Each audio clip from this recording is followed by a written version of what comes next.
Congressman, Representative Louie Gohmert with us from Texas. And we've been talking all morning here about getting out and voting. I was saying earlier how encouraged I was when I went to vote at 7 o'clock this morning that I was number 22. I have a very small precinct. I'm never number 22 at 7 o'clock in the morning. You know, I'm number like 2 or 3. So I was excited that I had to stand in line a little bit. It was good stuff. And look, this is important, as important an election as we have had in a very, very long time. Congressman, welcome to the program. I sure appreciate you joining us. Sure, Dan. Glad to talk to you. And let me just say this.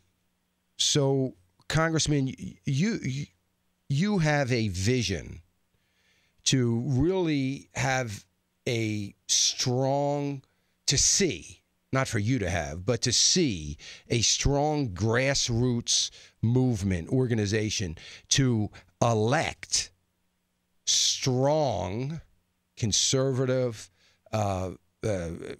socially conservative, fiscally conservative representatives to the House of Representatives, don't you? And I know I'm not here to promote this website, but I know that the millions of listeners and viewers that are watching this program and listening join me. We're so evenly yoked in so many ways, would be interested. And I know that you have a website that is committed and dedicated to that. And it's goconservative.com. It's GOH, like first 3 letters of my name, GOH, conservative.com. But one of the big problems that we have is constantly being told, well, we have to support this person or that person. They may not be a good leader in Congress, but they raise more money than anybody else. Therefore, we've got to have them in the leadership. I just think more people need to have faith that if you stand up and do the right thing, that those type issues will take care of themselves. I do agree with what one pastor in Denton, Texas said in a Bible study I listened to. He said, yeah, God's in control, but just because he's in control doesn't mean we're supposed to lean on our shovel and pray for a hole. God's given us hands and feet, and he expects us to be out, doing his work. Yeah. And, I when I was a judge, I had so many people come up over a decade and say, well, I can't sit on jury duty because I'm a Christian. Well, really? Do you not believe Romans 13? I mean, because if you believe, that authority is given by God, then you were given that sword. You were given that authority. Amen. When you got your notice to report. You are the government. Amen. And on Election Day, people are given the sword. They're given the authority to hire their servants. Hopefully they've done interviews and read the resumes before they go and vote to hire somebody as their servant. But I'm afraid for too long, people have not accepted the sword that's been given to them, that being the ballot, and they've just stayed home. And we constantly hear how many people believe in the Bible and yet just stay home and don't participate in the government they've been given authority to run. And so, the old adage, it's not in the Bible, but it is true that democracy ensures the people are governed no better than they deserve.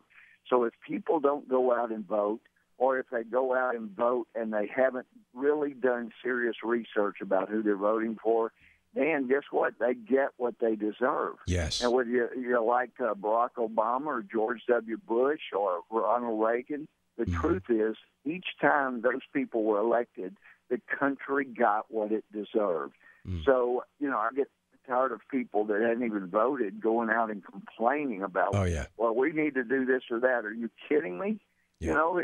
You got what you deserve. You deserve this president because you didn't help. You didn't send in $10. You didn't do this, that, or the other. And so we have an obligation. We are the government. That's what the founders had a vision for. Wow, we have within our grasp what philosophers have only dreamed about, the chance to govern ourselves.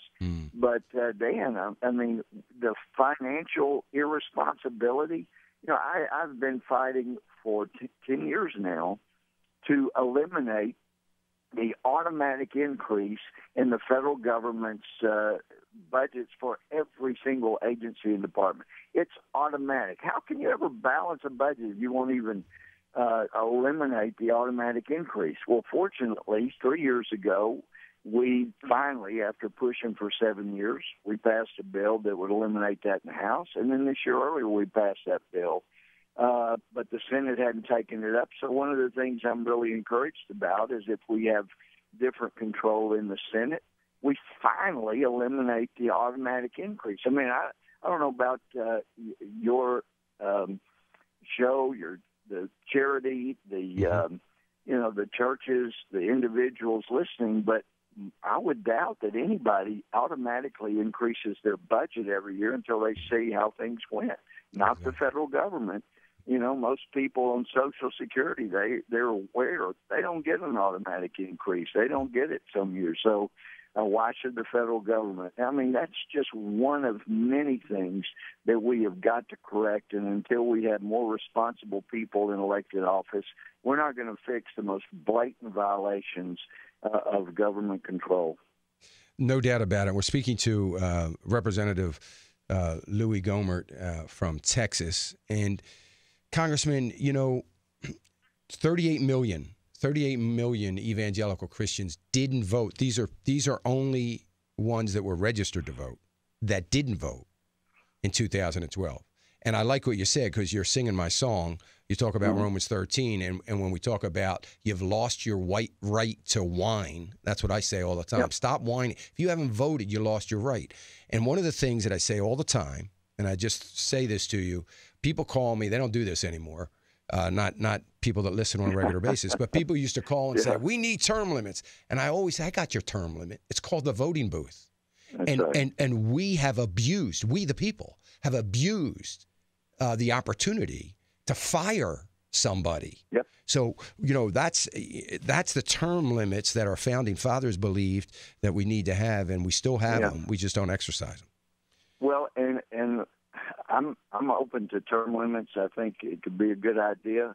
But what I've learned since I've gotten to Congress is unless we term limit the bureaucrats that nowadays hold more powerful positions than Congress, we're not going to be even better off. I mean, last year we set a record. The Obama administration set a record, 76,000 pages of federal regulations that everybody, all of us, have to live under. Well, no wonder businesses can't grow and flourish when you just keep oppressing them with that kind of overwhelming thing. But it's even worse than people not voting and, maybe getting a bad candidate. What scares me is when you look at Hosea 8:4, God's explaining why he's about to come down on the children of Israel. He's angry with them. And I looked at several different translations, and I like the one that says God was angry with them, and he said, you have chosen leaders who were not my choice. Right. A whole country can suffer just because people are not paying enough attention. And it's not enough, Dan, just to go vote. Another problem we have come to have is massive fraud. And I like Thomas Sowell's article today or yesterday that said one of the biggest voter frauds is Eric Holder saying there is no voter fraud. Yes, it's widespread. John Funn's book points out that there are at least 1 million registered voters who are not legally in this country. So, and I heard this weekend from a friend who, her husband was in Rotary with me for many years, and anyway, he had a stroke. He needed help at the voting machine, and she noticed that the polling worker would tap the screen after certain votes. She went and told the supervisor went and checked. His voting assistant was negating the top 5 statewide votes, and including my vote. When he touched the screen and she touched it afterwards, it took the vote off. So it's not enough just to vote. We also have to be vigilant to make sure that people are not fraudulently stealing elections, just even in our precinct. You don't have to be worried countrywide if everybody's worried about their own precinct. Right. We can and do and will make a difference, and God blesses vigilance. Absolutely. And that's exactly what Thomas Jefferson said about our liberty. He said the price of liberty is eternal vigilance. And I had somebody last night, I was putting out some signs. 3 young people in Nacogdoches, Texas, came up.